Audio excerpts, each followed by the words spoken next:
for us for the year. And so we look forward to planning for 2018. Okay, so it's definitely going to be annual. Yes. All right. Any other thing? As they say in the National Assembly, any other business. I didn't focus on health.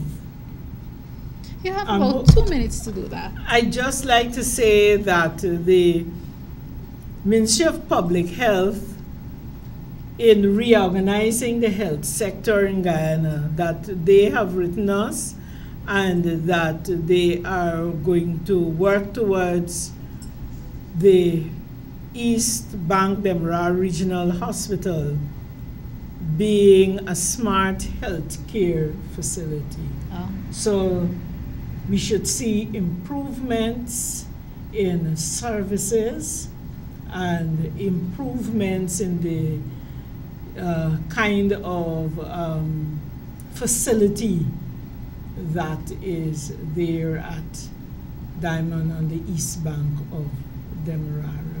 Okay, all right, perfect. Thank you so much, Chairperson Allen. Viewers, unfortunately, we're going to have to leave our conversation there with the APNU AFC Regional Chairperson for Region 4. She did remind you that she wants us to start using the correct thing, which is the Demerara-Mahaica region. Ms. Genevieve Allen, this was her first time on Facing the Nation. We know for a fact that it won't be her last because she knows that I can pick up the phone at any time and call her. So once again, thank you very much for coming on Facing the Nation, Chairperson Allen. Thank you very much, and my office is open to the constituents of the Demerara-Mahaica region. You can call at any time on telephone number 220-8917 and relate any issue that might be affecting. All right, thank you again so much for that. Viewers, if you're now tuning in, you've missed a great conversation with the chairperson. What you can do though, especially for those of you who follow me on social media, before the end of the day, the conversation will be loaded to my YouTube channel and also to my Facebook page. Of course, this is the end of the first half of today's program. Coming up on the other side of this very quick break, we'll be talking with the man who is in the hot seat currently, because I know he is, when I say he will be the one to take some of the blows, if you want to call it that, but the University of Guyana, the administration is being heavily criticized at this point. But he'll not only be talking about those criticisms and the hike in the administrative fees, but he'll be talking about Career Day and so many of the other things that are coming up that are happening positive for University of Guyana for the year 2018. So this is Facing the Nation. We'll return in a minute or two.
Much for staying with Facing the Nation. Of course, welcome to the second half where we'll be talking about education. I can't stop stressing how important it is and how happy I am to keep getting these updates from the country's highest learning institution, which is the University of Guyana. We closed off our program, Facing the Nation. We closed off the 2017 season with Professor Griffith and Dr. Paloma Mohammed and Mr. Dave Martins. They were here. And I'm happy to have Professor Griffith back on our program today. And I should also let you know that he hasn't been invited to Facing the Nation because there was a hike in administrative fees at the University of Guyana. His appearance was planned even before we knew of that, and I just said that to say that these appearances by Professor Griffith are ongoing, and it really helps us to understand where the University of Guyana is and where it's heading, and we can hold him accountable so that when he promises that this will be done and talks about these plans and they're not done, we can also always have him answer the questions. Professor Griffith, it is my pleasure, even though we're already in February, but it is my pleasure to say to you in public, happy 2018, and thank you very much for returning. Happy New Year, delighted to be here. Hope this is not the only invitation for the first quarter. Never! That will never happen. Okay. All right, let's get right to it. I know Career Day is coming up, but before we talk about the positives, I want to get the negatives out of the way because I don't want that to put a damper on, what is going to be able to help with the growth of the University of Guyana in 2018. The administration, UG administration, is currently facing some very harsh criticisms. People feel that the hike in fees are coming to, whether it be administration or fees in general, are coming too closely together, and the students especially, I've spoken to some students last week, and they don't believe they're, for want of a better term, getting their money's worth. Let's talk. Well, greetings and Happy New Year to all the listeners and the viewers. There are a couple of realities that people often seem not to want to appreciate. Okay. One reality is that there is something called fact. Okay. There's something called opinion. Yes. Something called fiction. Let me help to dispel some of the fiction and share some of the facts. Fact number one is the administrative fees that were authorized and approved, not unilaterally by the Vice Chancellor, not unilaterally by the registrar. They were part of a process in 2017. Okay. Part of the process that said, here is what our budget needs might be. Here is how we plan to meet those needs. Those budget needs have to do with what we get from government as subvention, what we get from the students as tuition, what we get from people who use certain services in fees. Okay. July 2017, those fees were approved. As I was saying to one journalist yesterday who was sharing with me the allegation that students were not represented, I said, the way to find that out is to go to the minutes of the meeting. And the minutes of the meeting will show you who was at the meeting. And it happens that the UGSS president at the time was at the meeting and participated. Oh. The other reality is that, and I share this with the incoming executive, one executive that comes afterwards may not necessarily agree with something done before. And I even said to the team when I met them, there are many things that I as Vice Chancellor I inherited I'm not necessarily in agreement with, but I just can't go overturning everything. Okay. Here is another reality. Those fees were last introduced increased about a decade ago. Here's another reality. Those fees only apply to people who use them. Here's another fact. All the fees are not applicable even to students. Some of the fees are by students who use the service. If you want a reset exam, if you want as a student a transcript, but some of the fees are application fees. Yes. Anybody who's coming in. Some of the fees are transcript by graduates. Do you know that the largest proportion of all graduates is abroad?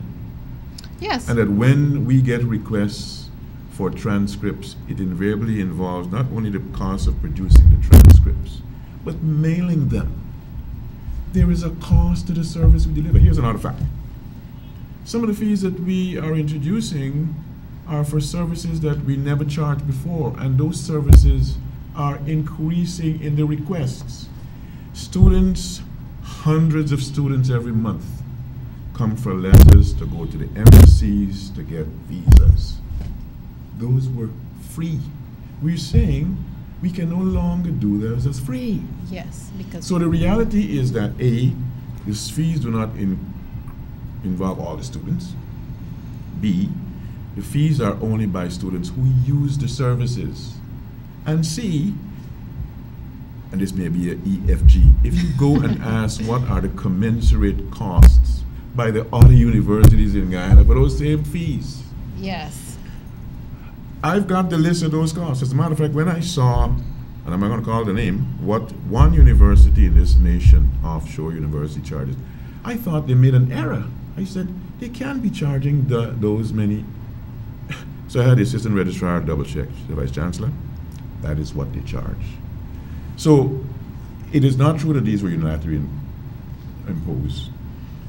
When the student government first objected to what was introduced in December, I had a team meet with them. Do you know when those fees were supposed to be effective from? January this year. After we met with them, I said, let's push them back. March. So it's not a case of not consulting the students. It's not a case of unilateral. But as I said to the journalists yesterday, if the student government leadership wants to go to court, that's their right. It will be the appropriate thing for us to respond, and all the facts will come out. Is there a way, I know this wouldn't lie on or rest on you only, but is there a way to even avoid that? We have met with the student government leadership several times. If you were to do a poll of the students, you will find most students understand. Why? Because they've seen improvements in the services. Okay. GWLT air conditioning, new registry building. The amount of money we spend on students who have circumstances unplanned. I started raising money when I got here for something called the Vice Chancellor's Fund. There was a fire in Cummins Lodge last year. 13 of our students, people who owned the building, had no insurance. We gave $100,000, not government money, money I raised privately, to each of those students. We had several staffers in the same circumstance. We had staffers at Barbies. The average student has seen, is everything okay? No. But you will not be telling honesty if you are a student at UG and say you have not seen any improvements. Indeed. Is Wi-Fi Indeed. perfect? No, it is improved. Yes, it has. Are the dorms at Dennis Irving Hall perfect? No, but they have improved. And as I said in that press release, there are several new construction projects that will be finalized soon. You know what the reality of is? We're going to have to find money for the utilities for those. New student complex, expansion of agriculture and forestry, new complex for maintenance. Construction is going to start soon in a math and science building. All those mean there are a number of additional costs the university has to bear. So it is a case where most students understand. If you were to take account of the students in that rally to protest, less than 100. Yeah. Because the average student understands, but if you put it in context, separate the fact from the fiction, from the opinion, there is not much there. Okay. And you see, I'm happy about this and this forum, because at the end of the day, viewers, and I know Professor Griffith knows this very well, everything looks good or interesting, and it's easy to make, and I am using this term, not professor, it's easy to start a storm in a teacup on Facebook. It is very, very easy to do that on social media. So what has happened, if you sit behind a desk and you're on the computer and you're reading all of this, it looks really, really bad. So sometimes you would have to take yourself, in my case, using myself as an example, because I am a student there on campus almost every day, every afternoon, you have to take yourself out of the social media world for a bit and think indeed, what have you seen, what have you not seen, and so forth. So I'm happy that, you know, we're getting this opportunity to put really out there what's happening. And we have to learn, and I'm talking to myself here, we have to learn to begin to take some things on social media, most things with a pinch of salt. So we've gotten that out of the way. You are preparing for, I should say, University of Guyana is preparing for Career Day. The first thing I want to ask, though, is let's talk about Ivelaw Griffith's time there. What has been differently done in terms of Career Day? There's a remarkable addition this year, and that addition is Dave Martins. Yes. Dave Martins is our visiting distinguished artist in residence. On the 20th of December, he did a premiere of UG Coming Back. He'll be doing a premiere of UG Coming Back as part of the cultural splash component. But last year, I introduced an opportunity to give some on-the-spot scholarships. One student who is at Berbice, and it had to do with a question. If you answer the question, fairly complicated, but students won. Okay. One of the things that we're doing a little better is bringing companies, because it's not only opportunity for high school potential students and GTI students to come to see what they might study, but it's an opportunity for students who will be graduating later this year or next year to see what job opportunities they may be, what internships there will be. So it's a wonderful opportunity to showcase university, a wonderful opportunity to add some value along the way. Part of the challenge is there's only so much time and so much space. The GWLT, you know, is the largest single facility, and again this year we will not have space to accommodate all the high school students coming. I think last year, and hopefully again this year, we'll have students from every region coming. So that's exciting. But that's not the only exciting thing happening at the University. I know. I'm just waiting for them, because usually you burst out. So I'm waiting. So that is the reason I began with the negative. So I'm waiting for the burst of all of the other activities coming out. But before that, though, I was in a class maybe 2 or 3 evenings ago, and even though I saw them on Facebook, it was quite refreshing. A student in front of me pulled out a bottle. University of Guyana, and I smiled, because I remember you came on here and you talked about it. Branding. So I want you to, even before you talk about the other things, I want you to revisit that and tell us and let the public know how that branding has gone, especially with these little cups and caps and so on, these things that we're seeing everywhere with UG on it. It's still in infancy. It's infancy in 2 different respects: in the number of items, but it's infancy in the availability. And they're available at Metro, they're available at Giftland, they're available on campus, but we have got to get them online. Okay. And that is not as easy as you think. There are a number of hurdles that we're trying to make them. We've got to get them at the airport so that people can buy in the stores there. But it's a wonderful, we have a booth at the GPEX conference. Okay. There people are buying it. I just stopped before coming. That's going to expand. Part of what we're doing is recalibrating what is called on campus the bindery bookstore to make it a university store. We have brought in a business development manager, Miss Caroline English. We have reassigned the reporting relationship from the what is now called the campus store. We're going to be expanding the service. We're going to be needing to make some investments. Those old printers and old computers, they have to go. They got to go. So we're of the mind that rather than buy, we lease.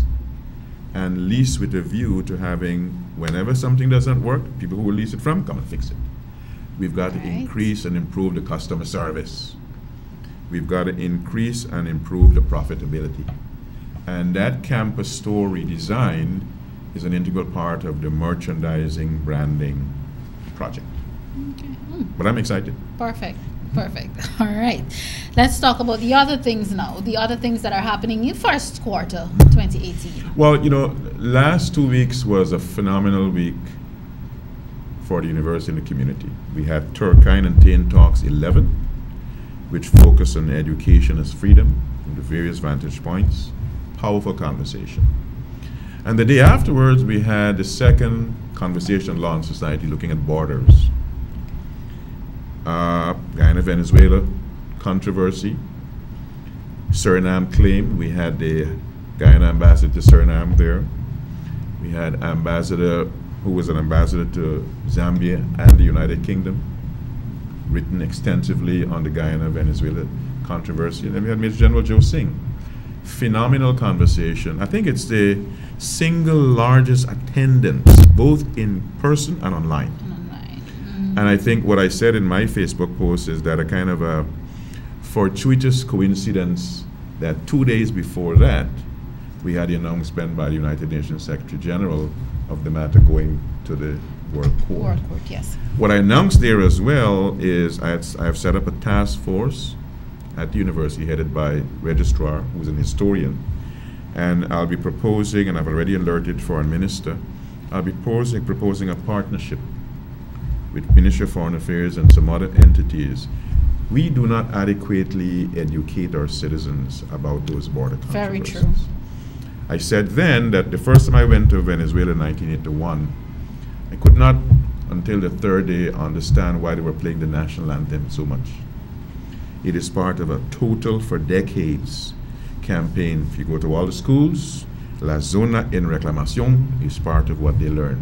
All their maps have the Essequibo as La Zona. If you go to a Venezuelan embassy, any part of the world, you'll see Venezuela portrayed as Venezuela as the world knows it, plus the Essequibo territory. And we are way behind. Because So they've already started from in the schools. That's right. And our average citizen, they know that, not a blade of grass, but exactly what is the size of the territory, what is the history, what's in there, Very true. what are the implications. I just saw a post saying that they plan not to go to the ICJ, they're planning to militarily take it over. What does that mean? What are the implications of that? So we'll be putting together an effort with a number of other ministries to make an educational, not just a one time, but a longer term ongoing education. Yeah. Because indeed, I can recall someone saying this, and you're quite right in that, plain simple language, Venezuela, they're teaching them from babes. And we're here, we're, again, social media, and I think sometimes it sucks some of our brain power. We're there, and it's very easy to go on a keyboard and indeed type, not a blade of grass, and duro in getting this, in our very own loose language. Mm-hmm. But at the end of the day, when you're done posting that and 2 days would have passed, you moved on. Mm-hmm. It's no longer a big issue for you until something happens again, or, an announcement by our president or Venezuela's president, and then we get all hyped and frantic. So I know the public will be happy for that, sir. It's certainly necessary. It's been overdue. But we've got a couple of exciting things coming. We're going to be having the continuation of the Renaissance Lecture Series on the 27th of March. We have Ambassador of China talking about their Belt Roads project. We're having the third Law and Society series. You probably know that former Chancellor Carl Singh is our inaugural jurist in residence at the University of Guyana and the head of the Department of Law. He'll be delivering his conversation, looking at fundamental rights under the Constitution. But we're also excited about the conference connected to the establishment of SEBI, School of Entrepreneurship and Business Innovation. We'll be having an inaugural conference, Ramada, May 20 to 22nd, I think. And the idea is to make this an annual conference where business people, academics, students, scholars around can come and talk about the business of business. We're also delighted that work has started on our Food and Nutrition Security Institute. I convened a consultation last year. Minister of Agriculture gave the keynote, bring some of the major stakeholders together, agribusiness, agriculture ministry, international organizations that are part of that project, UNICEF and FAO in particular. And UNICEF, when I first raised this matter with a UNICEF representative here, Reuben Robinson, he said, Vice Chancellor, come to sit. And he came forward with 50,000 US to get the process started. So we have a feasibility team. First meeting in 2 parts. We did visits to places to see what the industry components, some of it, is like. We went to that seafood operation in Rijnveld, Ms. Dennis Butters Grant. Yes. We went to Nari, we went to GSA, we went to see the fish farm of the East Coast. And then the next day we sat down and figuring out, how do we tackle this? The team is led by 2 outstanding individuals. One is the founding director at the University of the West Indies. They have a Center for Food Security and Entrepreneurship, Professor Leonard Ogaro. And the second one is a Guyanese chemist, outstanding Guyanese chemist in Florida, Professor Varian Thomas. She spent her sabbatical with us last semester in chemistry and in agriculture and forestry, and I've asked her to co-chair. I've given the team up until June to submit a report, and we'll do what we did. A long time. Because we want to be able to get the views, and we want to be able to make some visits to other places to see how we're gonna, and then we'll do what we did with the SEBI feasibility team. We'll go around the country and talk to people. Here is what we have in mind. What do you think? Get feedback. So I'm looking forward to them and to their report. And I said to them, why don't we aim to launch the Institute on World Food Day this year? With a small conference, something that brings agri-industry and stakeholders from the industry and the policy arena together. That Food and Nutrition Security Institute is all the more important because of oil. And I said it this morning when I spoke at the GPEX conference. We have got to be mindful of that saying, to thine own self be true. Yes. We are at heart an agricultural nation. And if we allow the oil to come now and deflect, we are going to be undermining ourselves, but also not realizing a phenomenal potential has been there. And so we want at the university to make our contribution to keeping our eyes on that prize. Perfect. Not be directed, not be distracted. Perfect, Professor Griffith. It is always a pleasure to have you. We just have about 2 more minutes left, and I'm going to give you that 2 minutes to talk about anything that you've forgotten. Of course, obviously in brief, but viewers have no fear. He will always be back on Facing the Nation to give those. I just said Facing the Nation, to give those updates regarding positive growth for the University of Guyana. I'm not averse to talking about negative things, but I think there are so many more positive things than negatives. Let me share with you what I shared this morning at the GPEX conference, and that is how we're preparing for oil and gas. We started our preparation about a year ago in a variety of respects. I sent a team to the University of Alberta that has a long-standing history on that. I led a team myself, University of Trinidad and Tobago and University of the West Indies. Yeah. We've been having conversations with many companies. Some of them have made donations of X, Y, and Z. One company that is at the GPEX conference, the president himself came in part to meet me to say, Mr. President, Mr. Vice Chancellor, I want to thank you for the 10 graduates that we hired from your university last year. They're in Brazil. They're doing excellent. Matter of fact, 2 of them came with the company's delegation to the conference, and they've offered to expand the partnership, and not only in engineering. The president said, we need to be hiring business graduates. We want to have in the first 5 years an increase in the number of managers who are Guyanese. So we started that partnership. But oil and gas is not only about engineering. And so I established a capabilities and gap analysis team, look over the university and see, what do we have in law? What do we have in social sciences? What do we have in health science? Because all of those areas can be affected. And what would we need? We had a wonderful consultation on Tuesday on campus, university leadership. I have 2 technical advisors from Trinidad, part of that. And among the things we know we're going to be doing, and we started that journey, we'll be establishing a new Department of Petroleum Engineering. Okay. We'll be renaming the faculty from Faculty of Technology to Faculty of Engineering and Technology. Nice. And we'll be putting together an investment plan. What will it cost to get on this journey? And as I said at a conference this morning, If you're looking for a cheap investment, you're not going to get quality. And it cannot be government alone. It's got to be industry. It's got to be government. So that is a journey that we've launched on. And I said then, and let me say now, even if you focus on engineering alone, to do good petroleum engineering or mechanical or civil or electrical industrial, you need good math, you need good physics, you need good chemistry. And we are weak in those areas. So we're going to have to invest in natural sciences. We'll have to invest in health sciences. We'll have to invest in earth and environmental sciences. It's not just engineering.